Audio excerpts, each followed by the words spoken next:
Rocket जो होता है कई टुकड़ों में होता है, इसे एक खड़ा असेंबल करने में बहुत टाइम लगता है। ये कई फीट 5-6 मंजिला इमारत के बराबर होता है, छोटा तो होता नहीं, आप इसे एक साथ रख सकते हैं। जैसे हम बात करें, ये रॉकेट के सपोज करिए कि ये टुकड़े हैं, इन्हें हमें एक के ऊपर एक जोड़ना है, तो हम यहाँ आराम से आप देख सकते हैं कि इस पे हम जोड़ दिए, तो हमारा हाथ यहाँ तक पहुंच गया तब ना जोड़ दिए। अगर ये 20 फीट का ऊंचा रहता, हमसे भी ऊंचा, तो नहीं जोड़ पाते। यही प्रॉब्लम हो जाता है इसरो के सैटेलाइट रॉकेट्स के साथ। इन रॉकेट को कई टुकड़ों में लाया जाता है और यहाँ रख के क्रेन के मदद से खींचा जाता है। क्रेन की मदद से इसे उठा के और फिर इसे असेंबल किया जाता है। एक एक पार्ट, जहां आपको 4 पार्ट दिख रहा हो, 1 2 3 4, ये तो ऊपर वाला पेलोड है, तो इसको भी आप 5वां पार्ट मान सकते हैं। तो एक एक पार्ट को इस तरह से क्रेन के मदद से रखा जाता है। पहला पार्ट रखने में तो दिक्कत नहीं होता है क्योंकि हाइट कम ही रहती है, लेकिन जैसे जैसे ये ऊपर जाता है वहां तक इंजीनियर को पहुंचना, वहां से नट बोल्ट को कसना, पूरा सीधा रखना, हर चीज को जांच करना काफी दिक्कत होती है। इसलिए इसका जो असेंबली वाला यूनिट होता है ये काफी सोफिस्टिकेटेड, एकदम अत्याधुनिक होता है। जैसे यहां देखेंगे तो एक पार्ट को रख दिया गया है। अब यहां देखिएगा, यहां पर एक छत बना दिया गया, वो टेम्पोररी होता है, इस तरह से गिरा दीजिएगा तो ये आके गिर जाता है। अब यहां वाले पे इंजीनियर वगैरह अपना यहां पे खड़े होकर देख सकते हैं, फिर यहां हो सकता है। अब ये वाला जो सेकंड पार्ट जा रहा है, इसे क्रेन से खींच के इसके ऊपर रखा जाएगा। जैसे देखिए, ये फर्स्ट वाला पार्ट यहां रख दिया गया, इसमें से इंजीनियर हट गए हैं। अब देखिए यहां पर ये लोग यहां पर अपना वर्क कर रहे हैं। जब ये हो जाएगा तो ये वाले छत को खोल दिया जाएगा, फिर इस छत को यहां पर ऐसे नीचे गिरा दिया जाएगा ताकि वो लोग काम कर सके। ये असेंबली यूनिट होती है, कई फ्लोर बाई फ्लोर होती है जिसमें जोड़ा जाता है। जैसे ये देखिए, यहां आपको दिख रहा होगा रॉकेट का एक नीचे वाला पार्ट है। कैसे? जैसे ये रॉकेट ऊपर में भी भूरा है, नीचे में भी ब्राउन कलर का है, तो ये ब्राउन वाला दिख रहा है, ये सेकंड पार्ट, एक पार्ट है जो उसके नीचे है। और ये जो फ्लोर बना है ये टेम्पोररी फ्लोर है, परमानेंट फ्लोर नहीं है, छत नहीं है। अब इसके ऊपर इसको रखा जाएगा क्रेन के मदद से, फिर ये लोग इसको अच्छे से ज्वाइंट करेंगे, फिर इसके ऊपर एक और पार्ट को रखा जाएगा। इस तरह से देखिए, एक यहाँ पार्ट है, यहाँ है, यहाँ है, यहाँ है, ऐसे करते करते जोड़ा जाता है। लेकिन ये जो छत देख रहे हैं ये ग्रीन कलर का, इसको हटना तो जरूरी है, पता चला यही रहेगा, रॉकेट उड़ाएंगे तो इसी में फंस के ब्लास्ट कर जाएगा। तो ये टेम्पोररी होता है। जब रॉकेट के सारे स्टेजेज को आपस में जोड़ लिया जाता है तो ये जो छत टाइप का बना था इसे फोल्ड करके हटा लिया जाता है। देखिए ये फोल्ड करके हटा लिया गया और इसको एक बहुत बड़े ट्रेन टाइप का होता है जिसे हम लोग रॉकेट कार कहते हैं, इससे अब इसको आगे की ओर ले जाया जाता है। अब लॉन्च पैड की ओर ले जाया जाता है। यहाँ तो इसे असेंबल किया गया था, अब यहाँ से इसको लेके जाया जाएगा।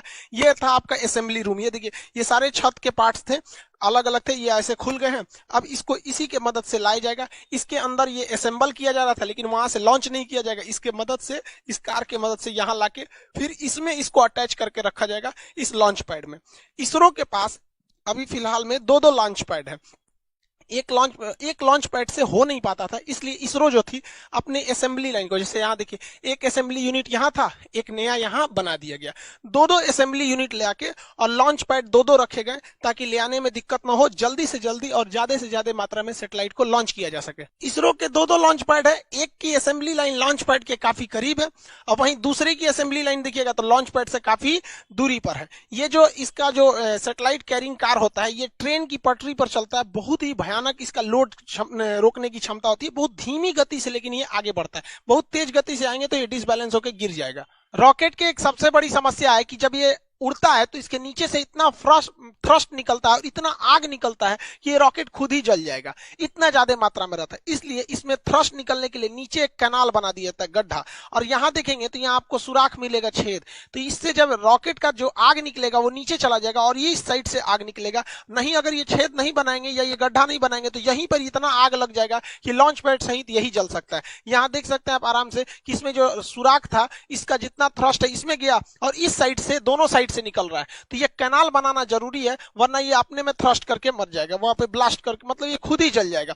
यहाँ नीचे गिरा और इस तरह से दोनों डायरेक्शन में हट गया, या ये इस डायरेक्शन में जाता है ताकि वो ज्यादा से ज्यादा आग को अलग डायरेक्शन में फैला सके। जब सैटेलाइट को लॉन्च पैड पे रखा जाता है तो इसमें जितने सेंसर वगैरह होते हैं वायर से ये लोग कनेक्टेड किए रहते हैं। इसमें जितनी चीजें होती हैं ये कनेक्ट करके रखी गई रहती है। जब काउंटडाउन, उल्टी गिनती चालू होती है 48 घंटा पहले से, अगर इसमें भी कोई गड़बड़ी पाया जाएगा तो यहीं पे रोका जा सकता है और अगर गड़बड़ी नहीं पाई गई तो रॉकेट को लॉन्च कर दिया जाता है। लेकिन समस्या क्या होती है, जो इसमें फ्यूल रखा जाता है तो जो फ्यूल रहता है उसे बहुत ही कम टेम्परेचर पे रखा जाता है। और 2 दिन पहले पहले ही इसकी पूरी तरह तैयारी कर दी जाती है। तो इसे धूप में छोड़ने से क्या होता है, उसका टेम्परेचर बढ़ सकता है, अंदर रिएक्शन वगैरह हो सकता है, इसलिए इसके बाहर एक इंसुलेटर की परत लगा दी जाती है। देखिए ये एक परत लगा दिया जाता है इंसुलेटर की इसके चारों ओर बाहर में, ताकि जो फ्यूल है वो हीट उस पर ना मिल सके। और जब ये लॉन्च करता है तो यही टुकड़ा नीचे गिरने लगता है। तो आप जब भी देखेंगे सैटेलाइट लॉन्च करते समय ये टुकड़े बाहर गिरते रहते हैं, ये फ्यूल को रोकने के लिए इंसुलेटर होता है जो हीट को अंदर जाने नहीं देता है। रॉकेट जब जमीन से ऊपर जाता है तो ये न्यूटन के तीसरे नियम पे काम करता है, ये थ्रस्ट धकेलता है और ये ऊपर जाता है। लेकिन आपको पता है कि पृथ्वी का अपना गुरुत्वाकर्षण क्षमता होती है, ये किसी चीज को अपनी ओर खींचती है। आप पृथ्वी से जितना ज्यादा करीब रहेंगे वो उतना ज्यादा खींचेगा, इसलिए रॉकेट को सबसे ज्यादा ताकत की जरूरत होती है तब जब वो जमीन छोड़ रहा होता है, क्योंकि वो पृथ्वी के करीब है। आप पृथ्वी को छोड़ के ऊपर जाएंगे या नीचे जाएंगे, जी की वैल्यू घटती है। ये फिजिक्स के चैप्टर में पढ़ाए थे हम आपको, गुरुत्वाकर्षण वाले चैप्टर में। तो वहां पर यहाँ ज्यादा जरूरत है स्टार्टिंग पोजीशन पे, इसलिए रॉकेट का ये जो मेन इंजन होता है, ये मेन पार्ट, इसके अलावे इस साइड से छोटे छोटे और रॉकेट जोड़ दिए जाते हैं जिन्हें हम रॉकेट बूस्टर कहते हैं। ये 6 की संख्या में होते हैं बूस्टर। अब जो पीएसएलवी का बूस्टर है वो छोटा होता है और जीएसएलवी का बूस्टर बड़ा होता है। आगे समझाएंगे दोनों में अंतर क्या होता है। यहाँ देखिए ये बूस्टर है, ये बूस्टर, और ये मेन रॉकेट है ऊपर। बूस्टर जो होते हैं शुरुआत में एक्स्ट्रा पावर देते हैं ताकि ये पावर बहुत तेजी से उड़ सके, और आगे जाकर बूस्टर खुल जाते हैं, फिर एक एक पार्ट भी धीरे धीरे खुलते रहता है, लास्ट में तो सैटेलाइट ही पहुंचती है। रॉकेट के ये साइड वाले जो बूस्टर होते हैं, इसके अलावा रॉकेट का 4 स्टेज देखिए, पहला, दूसरा, तीसरा, चौथा। ये ऊपर वाला ये होता है, इसे पेलोड भरा होता है, इसी को हम लोग बोलते हैं प्रोटेक्टिव केसिंग। ये ढक्कन के समान होता है, इसी ऊपरी भाग में हम लोग सैटेलाइट को रख के या जिस चीज को लॉन्च करना है उसको इसमें रख के भेज देते हैं। अब देखिए ये ऊपर वाला जो सैटेलाइट केसिंग होती है, देखिए साइड साइड में ये हिस्सा है, इसी के अंदर हम लोग सैटेलाइट को रखे हैं। सैटेलाइट को रखने के बाद इसको जब ढक देते हैं तो ये पूरी तरह से बंद हो जाता है। जो रॉकेट का ऊपरी भाग देखते हैं ये खुला हुआ रहता था, यही वाला हिस्सा है, देखिए ये एक साइड में इधर खुला हुआ है, एक साइड में इधर खुला है, बीच में इसको बंद कर दिया जाता है। तो ये रॉकेट का बीच में बंद कर दिया गया। तो ये जो होता है उसका प्रोटेक्टिव केसिंग होता है, इसी के अंदर सारे रॉकेट को भरे गए रहते हैं। इस बार जैसे देखिए, जैसे रॉकेट जाता है तो ये प्रोटेक्टिव केसिंग खुल जाता है, इसके अंदर सैटेलाइट होते हैं। इस बार वहां पे भागवत गीता और नरेंद्र मोदी का फोटो भी भेजा गया है। नरेंद्र मोदी का फोटो इसलिए भेजा गया कि जैसे ही मोदी जी 2014 में शपथ लिए थे तब भी उन्होंने सार्क की मीटिंग में कह दिया था कि इसरो सार्क देशों के लिए एक सैटेलाइट लॉन्च करेगी। पाकिस्तान बाद में उसमें से अलग हो गया। तो मोदी जी की विजनरी में इसरो का काफी ज्यादा योगदान रहा, मतलब वो इस साइंटिफिक चीजों को काफी आगे बढ़ाते हैं, इसलिए इसरो ने इनकी तस्वीर को अंतरिक्ष में भी भेजा था। और भागवत गीता को तो शांति का एक संदेश के रूप में, कि भागवत गीता एक तरह का क्या है, मतलब कई तरह के जो सांसारिक सवाल होते हैं उनको, उनका एक उसमें जवाब एक तरह से कर लीजिए। जैसे मान के चलिए कुछ लोग कहते हैं कि हमारा जीवन बहुत कष्टमय हो गया है, भाग साथ नहीं दे रहा है, नसीब साथ दे रहा है। उन लोगों को कहते हैं कि भाई साहब कभी फुर्सत मिले ना तो भागवत गीता में कर्ण की जीवनी पढ़ लीजिएगा। बेचारा जब से पैदा हुआ और जब तक मृत सैया पर भी लेटा था तो भी अपना दांत तोड़ के वो दान दे दिया था। तो जो लोग को लगता है कि मेरा नसीब खराब है, तो एक बार कर्ण का देखिएगा, फिर समझ में आएगा आपका दुख कितना बड़ा और कितना छोटा है। खैर अपने टॉपिक पे आते हैं। इस बार 28 फरवरी 2021 को इसरो ने लॉन्च किया, तो अपने साथ टोटल 19 सैटेलाइट को लॉन्च किया गया था। इसमें एक ब्राजील का बना हुआ वहां पर एमेजोनिया 1 नाम का सैटेलाइट था जो काफी महत्वपूर्ण था। इसे PSLV C51 रॉकेट से छोड़ा गया। इस रॉकेट का नाम याद रखिएगा क्योंकि इसके मदद से भागवत गीता और मोदी जी का फोटो भेजा गया है, तो ये थोड़ा इंपॉर्टेंट हो सकता है।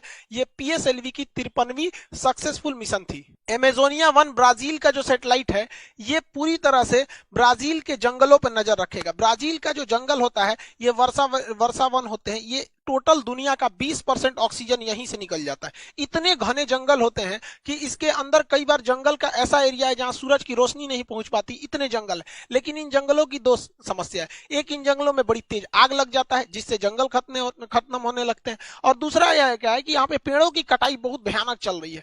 पेड़ों की कटाई तो भाई साहब पूरी दुनिया में चल रही है, हर जगह पेड़ काटे जा रहे हैं, और जिस रफ्तार से पेड़ों की कटाई चल रही है वह दूर नहीं जब हरियाली के नाम पे केवल लड़कियां बच जाएंगी। तो इसके लिए जो ब्राजील है वो एमेजोनिया 1 नाम का सैटेलाइट लॉन्च कर रहा है ताकि वो अपने जंगलों पर नजर रख सके। भैया जरूरी भी है, पूरी दुनिया का फेफड़ा कहा जाता है ब्राजील के जंगलों को। इसमें 19 सैटेलाइट थे जिसमें एक एमेजोनिया 1, दूसरा महत्वपूर्ण था सिंधु नेत्र। ये भारत ने छोड़ा था। ये समुद्री क्षेत्र पर निगरानी के लिए किया गया क्योंकि घुसपैठ वगैरह न हो। आप याद कीजिए अजमल कसाब जैसे जो घुसपैठ हुए थे छोटे मोटे जहाजों से, इस वजह से वो समुद्री एरिया में किसी भी संदिग्ध जहाजों पर इस सैटेलाइट से नजर रखा जा सकता है, क्योंकि वो जो टेररिस्ट वगैरह जो घुसते हैं या स्मगलर जो ड्रग्स वगैरह का करते हैं, उन्हें लगता है कि नहीं यहाँ से तो कोई मतलब नौसेना की जहाज नहीं है, तो कितना बेहतरीन कोऑर्डिनेशन हो जाएगा। जैसे मान के चलिए नौसेना ने कहा कि भैया इस एरिया में मेरी जहाज नहीं है, तो सैटेलाइट से उस एरिया पे ज्यादा नजर रखा जाएगा, और जिस एरिया में नौसेना अभी पेट्रोलिंग पे है तो उस एरिया की सैटेलाइट पे उतना फोकस नहीं किया जाएगा। देखिए इसरो जो है, इंडियन स्पेस रिसर्च ऑर्गेनाइजेशन, इसका काम केवल है कि रॉकेट बनाओ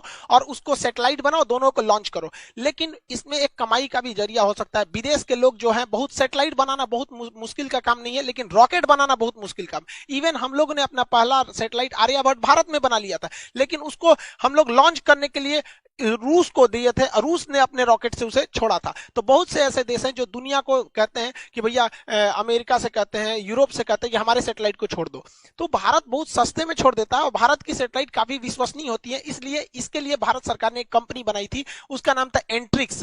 एंट्रिक्स कॉर्पोरेशन था, 1991 में 92 में बनाई गई थी। ये कंपनी दूसरे देशों से कहती थी भैया तुम्हारा सैटेलाइट छोड़ना है, लाओ लाओ यहाँ लाओ, पैसा दो हमको दो, और ये इसरो को देती थी भैया इसको भी छोड़ दो, हम इतना पैसा दे देते हैं। लेकिन इसमें कुछ कमियां थी जिसको सुधारते हुए 2019 में न्यू स्पेस इंडिया लिमिटेड नाम की एक कंपनी ऑर्गेनाइज कर दिया गया। अब किसी को अपनी सैटेलाइट छुड़वाना है तो डायरेक्ट इसरो से बात नहीं करेगा, इससे बात कीजिए, बिजनेस वाला काम ये संभालेगी, बाकी रॉकेट सैटेलाइट बनाने का काम इसरो करेगी। एंट्रिक्स ने बहुत सारे मिशन को अंतरिक्ष में भेजा है। एंट्रिक्स ने बहुत सारे दुनिया के ग्राहकों को ढूंढ के लाया है इसरो के लिए, जिससे इसरो की बहुत मोटी कमाई हुई है।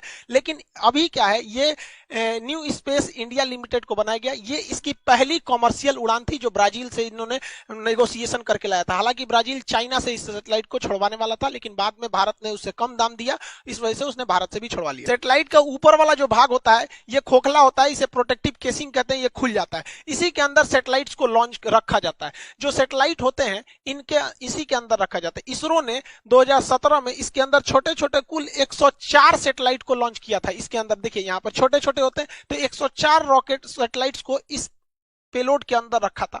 जब ये जाते हैं तो खुल जाते हैं और सैटेलाइट अंतरिक्ष में चले जाते हैं। 600 से 900 किलोमीटर ऊंचाई पे जाने के बाद पृथ्वी का गुरुत्वाकर्षण खत्म हो जाता है, फिर वो घूमने लगते हैं। इन सैटेलाइट को ऊर्जा यानी एनर्जी मिलती है, इन पर सोलर पैनल लगे होते हैं, इनमें सोलर पैनल से इनमें एनर्जी लगी होती है, मतलब एनर्जी ले रहते हैं ये लोग सोलर पैनल से। और इसके अंदर छोटा सा एक तो मोटर भी होता है, जिससे कि ये अपने डायरेक्शन और अपने पाथ को चेंज कर सकते हैं। तो रॉकेट केवल अंतरिक्ष में जाके ये खुल जाएगा और सबको ऐसे फेंक देगा, और वहां गुरुत्वाकर्षण नहीं है तो सब इधर उधर तैरेंगे, तो 1 बाय 1 सबको अपने अपने ऑर्बिट में फिट कर दिया जाता है। रॉकेट इंजन और जेट इंजन में अंतर क्या होता है? हवाई जहाज में जेट इंजन लगा होता है, ये बाहर से ऑक्सीजन ले लेता है, जबकि अंतरिक्ष में तो ऑक्सीजन ही नहीं है, इसलिए रॉकेट इंजन उस इंजन को कहते हैं जो अपना खुद का ऑक्सीजन का सिलेंडर ले जाया जाता है। तो जिस सिलेंडर में ऑक्सीजन रहता है उसे हम ऑक्सीडाइजर कहते हैं, और जिसमें फ्यूल रहता है उसे फ्यूल टैंक कहते हैं।